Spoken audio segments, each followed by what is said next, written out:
Morning +1 class. बेटे आज हम हमारा जो नेक्स्ट चैप्टर है हमारा 3 वर्ग, इसको स्टार्ट करेंगे। इससे पहले वाला चैप्टर है वो हमारे सिलेबस में नहीं है, तो अभी तक तो नहीं है बेटे, कोविड की वजह से वो कट गया है। अगर होगा तो वो बाद में हम देख लेंगे।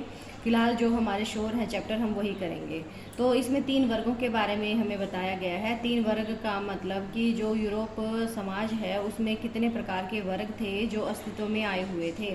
तो जैसे कि हम इसमें मेन पॉइंट हमारा क्या है इस चैप्टर का कि इसमें 3 सामाजिक श्रेणियां हैं, जैसे ईसाई पादरी, भूमिधारक अभिजात वर्ग और कृषक। यानी ईसाई पादरी कौन हैं? जो क्रिश्चियन लोग हैं, वो चर्च की देखरेख करते थे।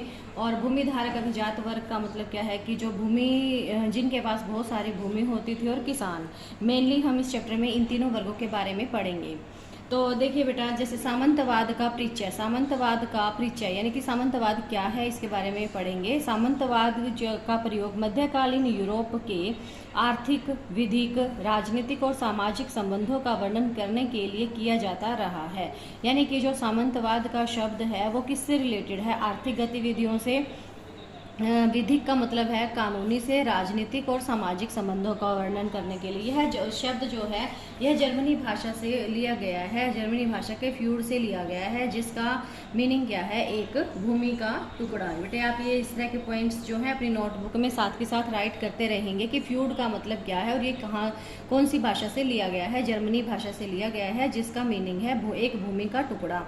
और यह एक ऐसे समाज को इंगित करता है। इंगित का मतलब कि ऐसे समाज की तरफ संकेत करता है जो मध्य फ्रांस और बाद में इंग्लैंड और दक्षिणी इटली में भी विकसित हुआ। सबसे पहले मध्य फ्रांस में और बाद में इंग्लैंड और दक्षिणी इटली में। आर्थिक संदर्भ में सामंतवाद एक तरह की कृषि उत्पाद को इंगित करता है। कृषि सामंतवाद का संबंध किससे लिया जाता है? एग्रीकल्चर से, कृषि से रिलेटेड लिया जाता है, जो सामंत और कृषकों के संबंधों पर आधारित है। सामंत और कृषक यानी किसानों के संबंधों पर आधारित है। जो किसान है अपने खेतों के साथ साथ लॉर्ड के खेतों पर कार्य करते थे। लॉर्ड का मतलब यहाँ पे सामंत, यानी कि जो उनके प्रधान होते थे, मुखिया होते थे। और जो किसान हैं लॉर्ड को श्रम सेवा प्रदान करते थे। जो किसान हैं यानी उनके खेतों में काम करते थे और बदले में वे उन्हें सैनिक सुरक्षा देते थे।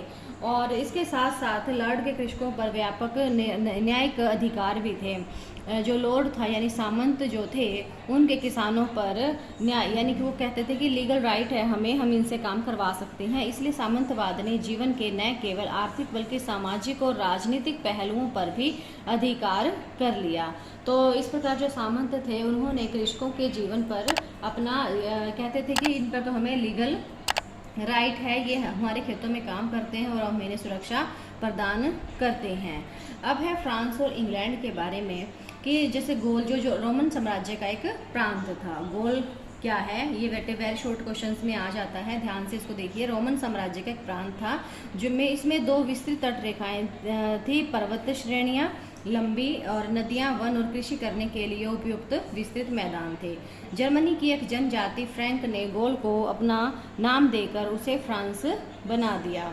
जर्मनी की एक जनजाति थी फ्रैंक, उसने गोल को फ्रैंक ने गोल को अपना नाम देकर क्या बना दिया? उसको फ्रांस। ये तो बेटा आपको पता चला कि फ्रांस के बारे में तो आपने बहुत सुना है, लेकिन जैसे गोल है जो गोल को फ्रैंक जाति ने अपना नाम दिया। गोल एक प्रांत था और उसने जो फ्रैंक जाति थी उसने उसको अपना नाम दिया और उसको क्या बना दिया? फ्रांस। तो 6वीं सदी से यह प्रदेश फ्रैंकिश अथवा फ्रांस के ईसाई राजाओं द्वारा शासित राज्य था। यानी यह जो प्रदेश था वो फ्रैंकिश या फ्रांस के ईसाई राजा। फ्रैंकिश का मतलब क्या है? फ्रांस के ईसाई राजाओं द्वारा शासित राज्य था। फ्रांसीसियों के चर्च के साथ प्रगाढ़ संबंध थे, यानी जो फ्रांसीसी लोग थे उनके चर्च के साथ, यानी कि चर्च से वो बहुत रिलेशन रखते थे और उनके साथ उनके बहुत अच्छे रिलेशन थे। जो पोप द्वारा राजा शॉर्लमैन से समर्थन प्राप्त करने के लिए उसे पवित्र रोमन सम्राट की उपाधि दिए जाने पर और अधिक मजबूत हो गए। एक संकरे जलमार्ग के पार स्थित इंग्लैंड स्कॉटलैंड द्वीपों को 11वीं सदी में फ्रांस के एक प्रांत नॉर्मंडी के राजकुमार द्वारा जीत लिया गया था। संकरा का मतलब क्या होता है, एक यानी कि नैरो मार्ग था, जल मार्ग, भीड़ा सा कोई मार्ग था, वहाँ से उसके पार स्थित इंग्लैंड स्कॉटलैंड द्वीपों को 11वीं सदी में फ्रांस की एक प्रांत नॉर्मंडी का राजकुमार के द्वारा उसको जीत लिया गया था। अब बात आती है 3 वर्ग की। तो फ्रांसीसी पादरी इस अवधारणा में विश्वास रखते थे कि प्रत्येक व्यक्ति कार्य के आधार पर 3 वर्गों में से किसी एक का सदस्य होता है। एक बिशप ने कहा, यानी कि देखो आपको पता है कि काम के आधार पर ही लोगों को अलग अलग वर्गों में विभाजित किया जाता है, तो इसीलिए वहाँ पर इस अलग अलग वर्ग बनाए गए थे। एक बिशप ने कहा, यहाँ वर्ग क्रम में कुछ प्रार्थना करते हैं, दूसरे लड़ते हैं और शेष अन्य कार्य करते हैं। तो क्या कहा कि कुछ तो लोग तो प्रार्थना करते हैं और दूसरे लोग क्या करते हैं, लड़ाई करते हैं और शेष अलग दूसरे काम करते हैं। तो कुछ प्रार्थना करते हैं, तो प्रार्थना करते हैं तो इसका प्रार्थना करने वालों को क्या कहा गया, पादरी, यानी कि जो पुजारी होते हैं, चर्च के जो पुजारी होते हैं। और इस तरह से मुख्य रूप से 3 पादरी, अभिजात और कृषक वर्ग से 3 वर्ग बने, पादरी, अभिजात और कृषक वर्ग। तो जैसे दूसरा वर्ग जो है हमारा, जैसे पहला वर्ग तो है पादरी वर्ग और दूसरा अभिजात वर्ग और तीसरा कृषक वर्ग। तो दूसरा वर्ग, पहले वर्ग में हमने पढ़ा कि जो लोग प्रार्थना करते हैं। अब दूसरे वर्ग में हम पढ़ेंगे अभिजात वर्ग। अभिजात वर्ग से संबंध क्या है, पादरियों ने स्वयं को प्रथम वर्ग में था, अभिजात वर्ग को दूसरे वर्ग में रखा था। बेटा ये ध्यान रखना है आपको कि पादरी जो थे वो प्रथम वर्ग में थे और जो अभिजात वर्ग था वो दूसरा वर्ग था, यानी कि 2nd नंबर पे था। परंतु वास्तव में सामाजिक प्रक्रिया में अभिजात वर्ग की महत्वपूर्ण भूमिका थी, क्योंकि देखो काम तो सारा इनको ही करना होता है। तो महत्व, जैसे कि काम के आधार पर देखें तो ये अभिजात वर्ग सबसे ज़्यादा इम्पोर्टेंट था। ऐसा भूमि पर उनके नियंत्रण के कारण था। यह वैसलेज नामक एक प्रथा के विकास के कारण हुआ। कौन सी प्रथा के कारण, वैसलेज। फ्रांस के शासकों का लोगों से जुड़ाव एक प्रथा के कारण था। फ्रांस के शासक जो थे उनका लोगों से जुड़ाव, यानी कि जो शासक थे वो लोगों से डायरेक्ट रूप से जुड़े होते थे। और वो कौन सी प्रथा थी, उनके वहाँ पे कोई कस्टम था, तो उस कस्टम को क्या कहा जाता था, वैसलेज। और यह प्रथा जर्मन मूल के लोगों, जिनमें से फ्रैंक लोग भी एक थे, में समान रूप से विद्यमान थी। यानी कि जो जर्मन मूल के लोग थे और फ्रैंक लोग थे, वहाँ पर सभी जगह ये प्रथा वैसलेज समान वहाँ पर मौजूद थी। बड़े भूस्वामी और अभिजात वर्ग, बड़े भूस्वामी और अभिजात वर्ग जो थे वो राजा के अधीन होते थे, यानी कि वो उनके अंडर काम करते थे, जबकि किसान भूस्वामियों के अधीन होते थे। अभिजात वर्ग राजा को अपना स्वामी, जिसका शाब्दिक अर्थ अंग्रेजी का सीनियर, यानी कि सीनियर उसको मान लेते थे और वे आपस में वचनबद्ध होते थे। सेन्योर लॉर्ड, यानी जैसे हमने पीछे पढ़ा था इस लॉर्ड वर्ड को, तो लॉर्ड एक ऐसे शब्द से निकला जिसका अर्थ था रोटी देने वाला और दास की रक्षा करता था। तो दास यानी वैसलेज, वैसल, ये जो वैसलेज है ये वैसल से लिया गया है। वैसलेज किससे बना है, वैसल से।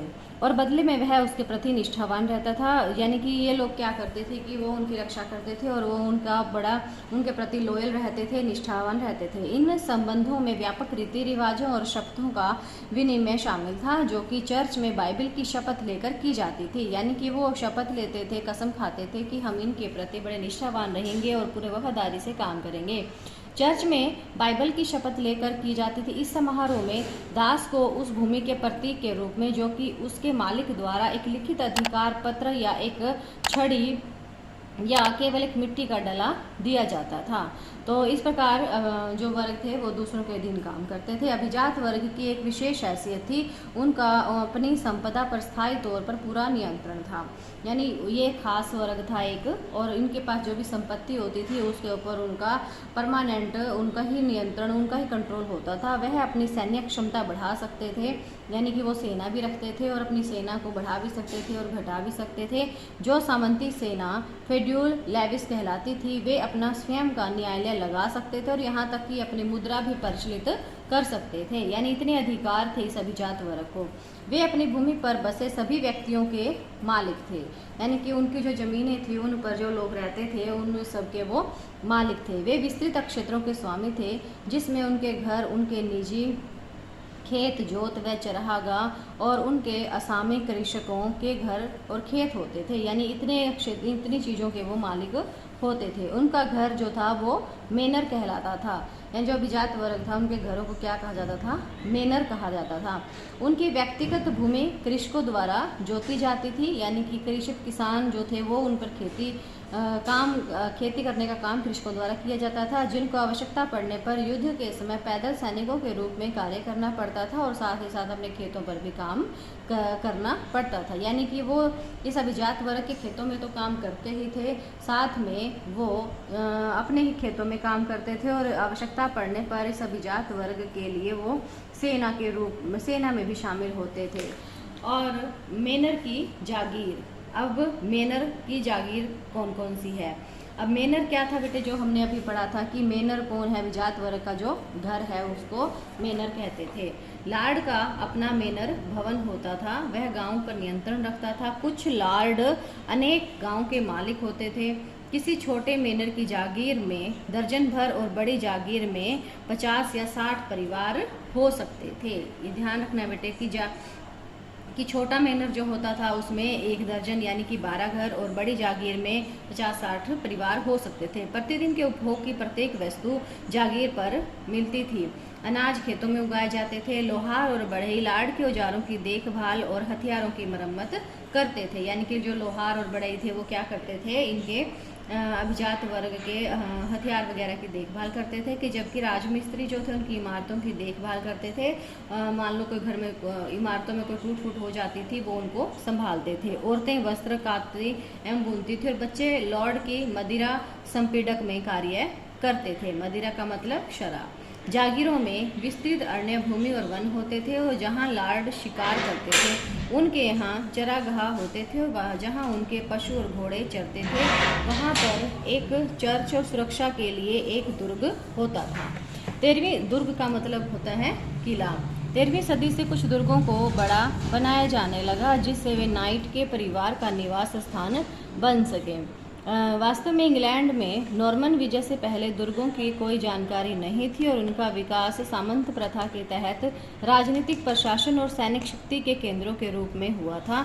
मेनर कभी भी आत्मनिर्भर नहीं हो सकते थे क्योंकि उन्हें बहुत सारे कामों के लिए दूसरे लोगों पर डिपेंड रहना पड़ता था और ऐसे लॉर्ड जो विलासी जीवन बिताना चाहते थे और महंगे साजो सामान इस तरह के खरीदना चाहते थे तो जो स्थानीय जगहों पर उपलब्ध नहीं होते थे, ऐसी चीज़ों को उन्हें दूसरे स्थानों से प्राप्त करना पड़ता था। तो बेटे इसके जो इंपॉर्टेंट पॉइंट्स हैं वो अपनी नोटबुक में आप राइट भी करेंगे और उनको लर्न भी करेंगे। Thank you.